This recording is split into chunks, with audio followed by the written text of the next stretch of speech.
शाम के समय एक अंधेरा और उजड़ा हुआ गांव का घर दिखाई देता है। टूटी हुई दीवारें, डरावनी खामोशी और धीरे धीरे फैलता कोहरा। जहां 22 साल का पतला लड़का राजेंद्र, गेहुआ रंग, काले मध्यम बाल, साधारण शर्ट और जीन्स पहने घबराया हुआ अपने चाचा के पास खड़ा है। उसके चाचा 45-50 साल के हैं। भारी दाढ़ी, थकी हुई आंखें, पुराना कुर्ता और गहरे रंग की शॉल पहने हुए हैं। दूर खड़े गांव वाले डराते हुए इशारे करके घर की तरफ इशारा कर रहे हैं और लाल नारंगी सूरज ढलते आसमान के नीचे चेतावनी दे रहे हैं। रात होते ही घर के अंदर का दृश्य आता है, जहां राजेंद्र एक टिमटिमाती मोमबत्ती के साथ बिस्तर पर लेटा है। दीवारें फटी हुई हैं और रहस्यमय खटखटाने की आवाजें आ रही हैं।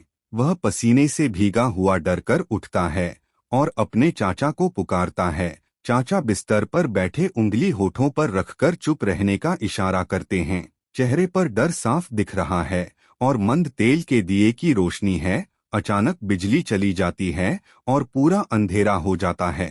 टूटी हुई खिड़की से सिर्फ चांदनी की रोशनी अंदर आती है। दोनों जड़ होकर खड़े रह जाते हैं जब चाचा एक पुरानी फटी दीवार को घूरते हैं और पसीना बह रहा होता है। दीवार हल्के से कांपती है और उसमें से काले धुएं के साथ एक डरावनी आवाज निकलती है। राजेंद्र हैरान और बुरी तरह डरा हुआ दिखता है। चाचा चीखते हुए अपना सिर पकड़ लेते हैं और घुटनों के बल गिर जाते हैं। मंद लाल रोशनी में रोते हुए अपने जुर्म को कबूल करते हैं और दीवार और ज्यादा फटने लगती है। अचानक दीवार जोर से टूटती है और काले धुएं से बना एक साया बाहर निकलता है। वह चाचा को पकड़कर अंधेरे में खींच लेता है, जबकि राजेंद्र बेबस होकर सब देखता रहता है। सुबह की रोशनी में गांव वाले घर के अंदर आते हैं और पाते हैं कि सिर्फ राजेंद्र चुपचाप बैठा है। उसका चेहरा भावहीन है। आखिरी क्लोजअप में फटी दीवार पर खून से लिखा दिखता है, इंसाफ पूरा हुआ।